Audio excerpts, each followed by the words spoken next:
नमस्कार। प्रस्तुत है आज का चिंतन। प्राचीन युग की बात है। तब प्रजा अधिकतर धर्म परायण थी, फिर भी अधार्मिकता के तत्व किसी मात्रा में थे ही। अधिकांश व्यक्ति त्यागी, सेवा परायण एवं ईश्वर भक्त साधुजनों से सदुपदेश तथा सद्ज्ञान प्राप्त किया करते थे। एक संत थे, वे जनता को धार्मिक उपदेश देते थे।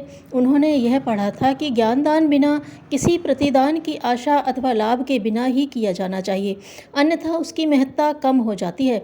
सो संत अपना निर्वाह टोपियां सीकर बेचकर ही करते थे।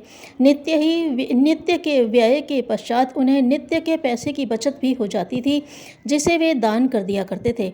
उसी नगर के एक प्रतिष्ठित सेठ जी भी संत का प्रवचन सुना करते थे तथा उनकी गतिविधियों को निकट से देखा करते थे। उन्होंने देखा कि साधु जी नित्य 1 पैसे का दान करते हैं।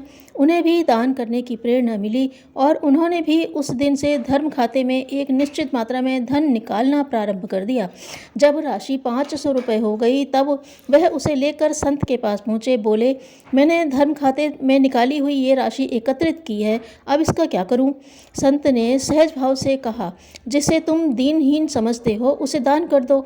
सेठ जी गए। उन्होंने देखा एक दुबला पतला भूख से पीड़ित अंधा मनुष्य जा रहा है। उन्होंने उसे 100 रुपये देकर कहा, सूरदास जी, आप इन रुपयों से भोजन, वस्त्र तथा अन्य आवश्यक वस्तुएं ले लेना। अंधा आशीर्वाद देते हुए चला गया, किंतु सेठ जी को न जाने क्या सूझा कि वे उसके पीछे पीछे चले। उन्होंने देखा कि आगे जाकर उस अंधे ने उन रुपयों से खूब मांस खरीद कर खाया, शराब पी और जुए के अड्डे पर जाकर जुए के दांवों पर रुपया लगा दिया। नशा चढ़ा और वह सब रुपये हार गया। तब जुए के अड्डे वालों ने उसे धक्के देकर बाहर निकाल दिया। सेठ जी को बड़ी ग्लानि हुई। वह संत के पास पहुंचा और सारा वृत्तांत सुनाकर बहुत दुखी हुआ।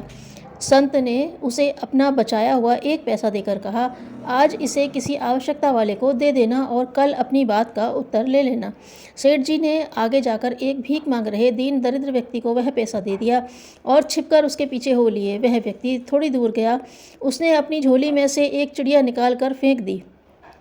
1 पैसे से के चने खरीदे और उन्हें खाकर तृप्त होकर प्रसन्न होता हुआ आगे चला। सेठ जी ने उससे पूछा कि उसने ऐसा क्यों किया। तब वह व्यक्ति बोला, कई दिन से भूखा था मैं, कुछ ना पाकर चिड़िया पकड़ लाया था कि भून कर खा लूँगा, किंतु अब आपने 1 पैसा दे दिया तो अब प्राणी की हत्या क्यों करूँ? इतना अन्न मिल गया, क्या यह संतोष की बात नहीं? सेठ जी ने यह घटना भी संत को सुना दी और दोनों घटनाओं का अंतर पूछा। संत बोले, वत्स, महत्ता केवल देने भर की नहीं होती।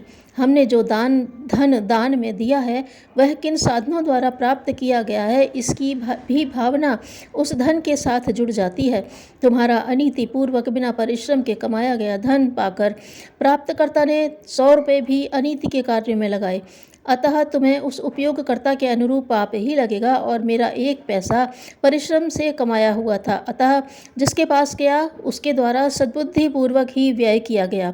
सेठ की समझ में तथ्य आ गया और उस दिन से ही उसने व्यापार पूरी ईमानदारी के साथ करना प्रारंभ कर दिया।